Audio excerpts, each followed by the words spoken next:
dan perawat kita ramah, baik, biar kita capek kondisi apa saja, muka kita manis menghadapi semua yang ada di lapangan.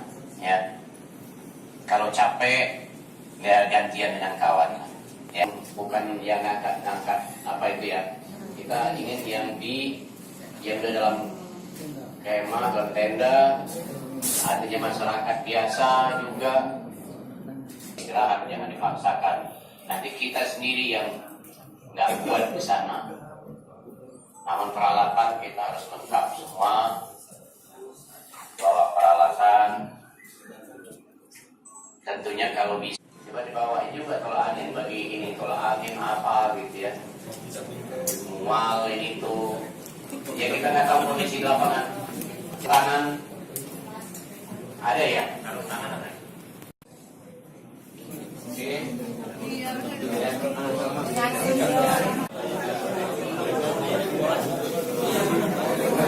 Laksanakan tugas kemanusiaan, kita harus bersama dengan rakyat Indonesia ini harus sehat semua, baik semua.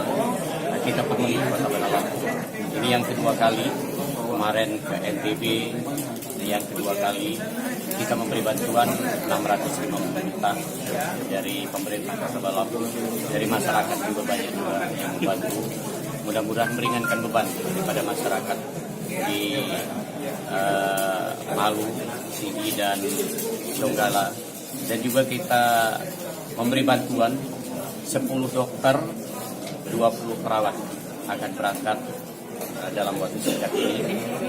Bagaimana masyarakat sana harus sehat semua lagi, pulih kembali lagi. Selama 10 hari kita laksanakan di 3 tempat.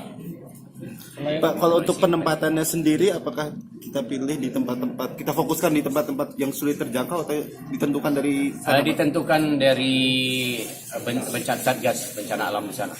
Ya, kita ditempatkan di Sigi, ya, dibagi 3 wilayah. Dari 30 nanti 10 ke mana, 10 ke mana, 10 ke mana.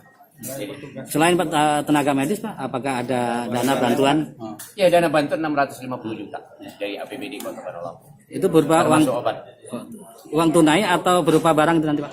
Yang uang tunai 500 juta, 150 juta bentuk obat.